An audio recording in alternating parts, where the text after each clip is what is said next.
Now in question number 21, इसकी statement है A is a matrix over the complex number और हमारे पास क्या है given A into A bar का transpose is equal to zero, then show that A का bar is equal to zero is equal to यानी null matrix is equal to A के बराबर है। यानी यहाँ तक स्टेटमेंट गिवन है और देन के बाद वाली प्रूव करनी है। ठीक है, तो सबसे पहले एक मैट्रिक्स ले लेते हैं, let A be the matrix. अब देखिए वो कम्प्लेक्स नंबर से है तो इसका मतलब उसमें योटा इन्वॉल्व होगा और दो एलिमेंट होंगे, यानी A I iota plus B plus का iota B I A I iota कह रही हूँ ए आई जे प्लस का iota B I J of M cross N matrix. ठीक है, इसी तरह मैंने ए बार ले लिया, इसी का बार ले लिया, तो मेरे पास क्या आ जाएगा, सिर्फ अयोटा का साइन चेंज हो जाएगा, बाकी सारा सेम रहेगा। अगर मैं इसका ट्रांसपोज ले लेती हूँ ए बार का ट्रांसपोज, तो मेरे पास क्या हो जाएगा, रोज़ कॉलम में चेंज हो जाएंगी। ठीक है, आई की जगह पे जे और एम की जगह पर एन आ जाएगा। ठीक है, ये आ गया। अगर मैं इनको मल्टीप्लाई करती हूँ तो मेरे पास क्या आ जाता है, ए इंटू ए बार का ट्रांसपोज, ये मैंने मल्टीप्लाई कर दिया। ठीक है, मल्टीप्लाई करती हूँ तो मेरे पास क्या हो जाएगा, इसकी रोज़ और इसके कॉलम्स आपस में मल्टीप्लाई होंगे, ऐसा ही है।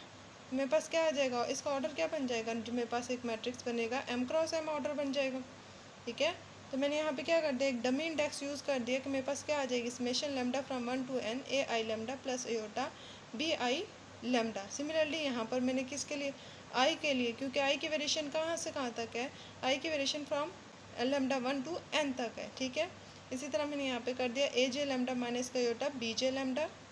ठीक है, ये आ गया। अब हमें गिवन स्टेटमेंट क्या है, के इंटू ए बार का transpose that is equal to zero के बराबर है, तो मैंने ये क्या ले लिया, इसको ज़ीरो के बराबर ले लिया।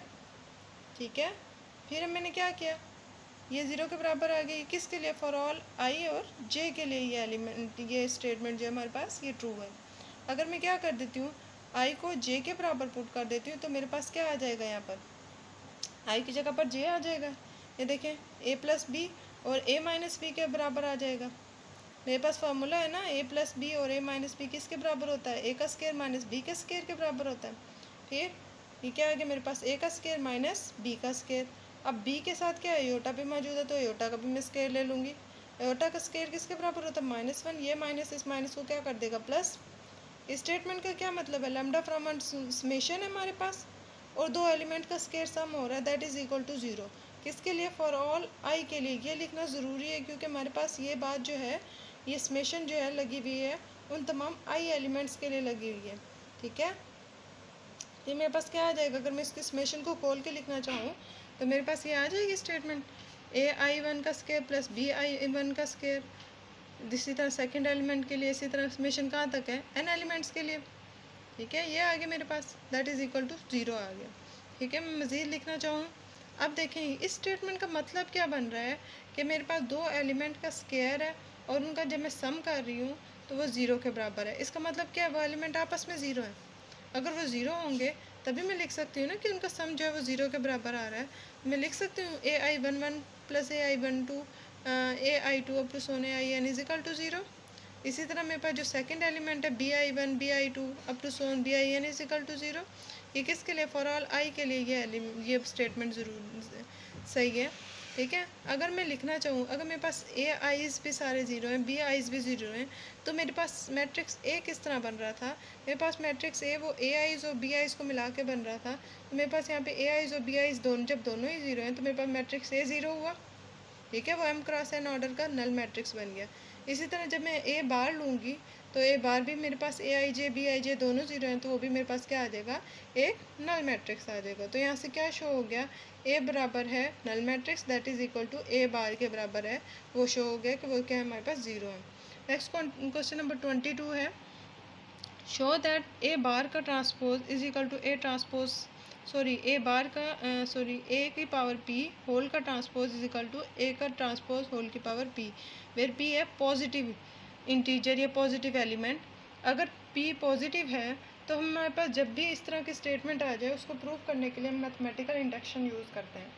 मैथमेटिकल इंडक्शन में क्या होता है, हमारे पास 3 स्टेप होते हैं। सबसे पहले क्या ले लेते हैं कि हमारे पास जो गिवन स्टेटमेंट है उसमें पुट करते हैं कि p इज इक्वल टू 1 या n इज इक्वल टू 1। हमारे पास वो स्टेटमेंट ऑलवेज अगर ट्रू आ जाए तो हम सपोज कर लेते हैं कि वो जो है ट्रू स्टेटमेंट ट्रू है, पर किसके लिए, p इज इक्वल टू या n is equal to k के लिए ट्रू है। अगर उसको n इजिकल टू k के लिए वो ट्रू है तो हम अनदर एलिमेंट के लिए उसको यानी k+1 के लिए उसको प्रूव कर देते हैं by using the second statement.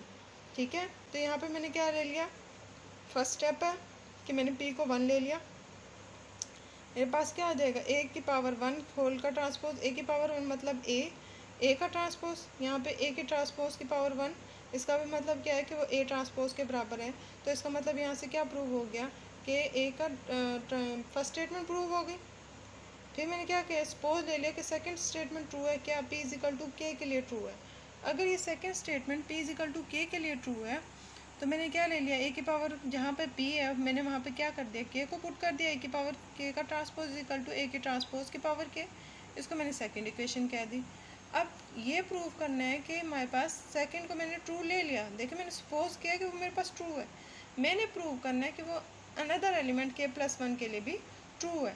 तो मैंने क्या कर दिया, अनदर एलिमेंट ले लिया। अब मैंने इसको प्रूव करना है, मैंने इसकी लेफ्ट हैंड साइड ले ली, यानी जहाँ p था मैंने उसकी जगह पे क्या पुट कर दिया, k+1 पुट कर दिया।